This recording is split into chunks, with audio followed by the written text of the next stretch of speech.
Nakatayo ka ba sa dalampasigan, pinapanood ang paglubog ng araw at biglang napaisip sa mga alamat na umiikot sa mga dagat? Nararamdaman mo ba ang kakaibang pangingilabot, ang pagnanais na malaman ang mga kwentong itinatago ng mga alon, ang mga alamat ng mga sirena, mga nilalang na kalahating babae, kalahating isda, ay hindi lamang mga katang-isip na kwento. Ito'y mga salamin ng ating kultura, paniniwala at takot.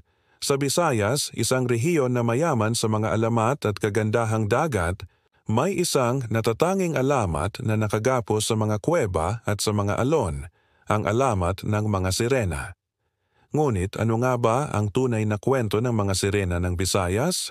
Hindi ito lamang tungkol sa mga nilalang na may kagandahang dagat. Mayroon itong mas malalim na kahulugan, isang pagmuni-muni sa ating ugnayan sa kalikasan, sa ating mga pinagmulan at sa ating mga takot. Sa ating paglalakbay sa mga kwentong ito, hindi natin lamang mauunawaan ang mga alamat, mauunawaan din natin ang ating sarili. Saan nagmula ang mga salaysay na ito? Paano naimpluwensyahan ang ating kultura? Ano ang mga hamon na kinakaharap ng mga alamat na ito sa modernong panahon? Maghanda sa paglalakbay patungo sa isang mundo ng mga misteryo, mga sagot, at mga pagninilay sa ating mga kultura.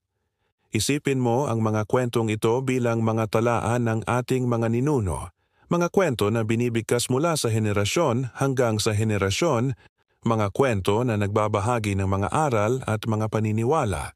Ito'y mga kwento na nagtatago ng mga lihim, mga sagot sa mga tanong na patuloy nating hinahanap. Ano nga ba ang nagtutulak sa mga tao na lumikha ng mga alamat? Anong mga takot at pag-asa ang kanilang ipinapakita sa mga kwento? Sa paglalakbay natin sa mga alamat ng mga sirena ng Visayas, hindi lamang ating matutuklasan ang mga kwento. Matutuklasan din natin ang sarili nating mga karanasan. Sa mga kuweba ng Visayas, sa mga dagat na nagsisilbing pintuan sa mga lihim, nakatago ang mga alamat na nag-uugnay sa ating kultura sa ating mga ninuno. Ilang mga salaysay ang nagbabalik tanaw sa mga bayani, sa mga alamat na nagbabantay sa ating mga kababayan, at sa mga kwento na nagpapaalala sa atin ng ating mga pinagmulan. Ang mga alamat na ito ay hindi lamang mga kwento. Ito ang ating kasaysayan, ating kultura, at ating mga pinagmulan. Ang ating paglalakbay ay higit pa sa paghahanap ng mga sagot. Ito ay isang paglalakbay upang maunawaan ang ating sarili, ang ating mga ninuno, at ang ating ugnayan sa kalikasan. Sa kabila ng mga magagandang kwento, may mga nagtatago ring mga pananaw na nagpapahiwatig ng masalimot na relasyon ng tao sa dagat. Halimbawa, ang ilang kwento ay naglalarawan ng mga sirena na hindi lamang magaganda, kundi may mga katangian na nagpapakita ng pagiging mapanganib. Ito'y nagpapakita ng isang masalimuot na imahe ng dagat kung saan may mga kahangahangang kagandahan, ngunit mayroon ding mga panganib na dapat bantayan. Sa ganitong paraan, ang mga alamat ay nagsisilbing babala na nagpapaalala sa atin na ang paggalang sa kalikasan ay mahalaga. Isaalang-alang ang mga tradisyonal na pag-uugali sa mga komunidad sa baybayin. Madalas na may mga paniniwala at kaugalian na nauugnay sa paggalang sa dagat. Ang mga pananaliksik sa mga sinaunang teksto at mga tradisyon ay nagpapakita ng mga ritual at seremonya na idinisenyo upang humingi ng proteksyon at gabay mula sa mga nilalang ng dagat. Ang mga pananaw na ito ay nagpapahiwatig ng isang mas malalim na pag-unawa sa kahalagahan ng dagat sa buhay ng mga mamamayan sa baybayin.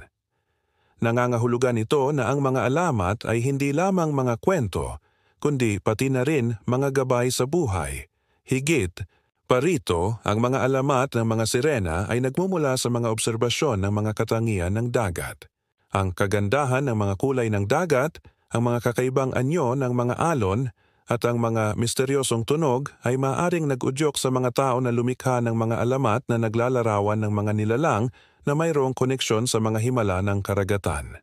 Ilang mga alamat ay naglalarawan ng mga sirena na mayroong kakayahan na makipag-usap sa mga hayop sa dagat. Ito ay nagpapahiwatig na ang mga alamat ay hindi lamang mga kwento ng mga imahinasyon, kundi pati na rin ang mga pagninilay sa mga obserbasyon ng kalikasan. Ngayon, isaalang-alang kung paano ito maaring magkaugnay sa iyong pang-araw-araw na buhay. Sa paglalakbay, mag-isip kung paano nakakaapekto ang mga alamat sa ating pangunawa sa kalikasan. Sa pamamagitan ng pag-aaral ng ating mga alamat, matutuklasan natin ang mga hindi natin inaasahang koneksyon sa pagitan ng ating kultura at ng mundo sa ating paligid. Ang paggalugad sa mga alamat ay isang paglalakbay tungo sa pagpapahalaga sa ating mga pinagmulan. Hindi lamang natin mauunawaan ang ating kasaysayan, kundi pati na rin ang ating ugnayan sa mga lugar na ating tinitirhan. Sa paglalakbay natin sa mga alaala ng mga sirena ng Visayas, hindi lamang mga katang-isip na nilalang ang ating natuklasan, kundi isang refleksyon ng ating mga sarili at ng ating pag-unawa sa mundo. Ang mga alamat na ito na lumulutang sa hangin ng mga henerasyon ay parang mga hibla ng isang malawak na telang nagsasalaysay ng ating kultura, ating paniniwala, at ating takot. Parang mga alon sa dagat, ang mga kwento ay nag-uumpisa sa mga maliliit na detalye, ngunit nabubuo ang isang malawak na larawan, isang symphony ng mga imahe at ideya. Kung pagmamasdan natin ang mga kwentong ito ng mas malalim, makikita natin ang kanilang pag-uugnay sa malawak na konteksto ng ating kasaysayan at kultura. Parang mga ugat ng isang puno, ang mga alamat ay nag-uugnay sa atin sa ating mga ninuno, sa mga karanasan at paniniwala ng mga nagdaan. Ang mga kwento na kadalasang nagkukwento ng pakikipag-ugnayan ng tao sa kalikasan ay nagpapaalala sa atin na ang ating pag-unawa sa mundo ay hindi static, kundi nagbabago at umuunlad sa pagdaan ng panahon. Ang mga salaysay na ito ay nagpapakita ng isang pagkakaisa, isang kawikaan na nagsisilbing pundasyon ng ating pag-unawa sa sarili. At sa pag-unlad ng ating paglalakbay, dapat nating isaalang-alang ang mga pakikipag-ugnayan ng mga alamat sa ating mga paniniwala at pag-uugali. Ang mga kwento ay hindi lamang mga katang-isip. Sila ay isang uri ng mapa na nagpapakita ng mga daan patungo sa paggalang sa kalikasan at sa pag-unawa sa ating mga sarili. Parang mga bituin sa isang madilim na gabi, ang mga alamat ay nagbibigay ng gabay at direksyon sa ating mga paglalakbay sa buhay. Nangangahulugan ito na ang mga alamat ay hindi lamang mga kwento, sila ay mga instrumento na nagpapakita ng ating mga pananaw at paninindigan. Reflecting on this journey so far, mabuti na nating tandaan na ang mga alamat ng mga sirena ng Visayas ay hindi lamang mga kwentong nagkukwento ng mga nilalang na may kagandahang dagat. Sila ay mga salamin ng ating mga puso, ng ating mga takot at ng ating mga pag-asa. Sila ay nag-uugnay sa atin sa ating nakaraan, sa ating kasalukuyan at sa ating hinaharap. Parang mga kumpas ng isang orkestra, ang mga alamat ay nag-uugnay sa lahat ng elemento ng ating kultura, naglalagay ng kahulugan sa ating mga karanasan at nagbibigay ng isang malalim na pag-unawa sa ating sarili. Kaya bilang mga mananaliksik ng mga kwentong ito, handang-handa na tayo sa huling pagninilay. Sa paglalakbay natin sa mga alamat ng mga sirena ng Visayas, hindi lamang mga kwento ng mga nilalang na kalahating tao, kalahating isda ang natuklasan natin. Higit pa rito, nakita natin ang salamin ng ating sariling mga puso, ang ating mga takot at ang ating mga pag-asa. Parang mga hibla ng tela, ang mga kwentong ito ay nag-uugnay sa atin sa ating nakaraan, sa ating kasalukuyan, at sa ating hinaharap.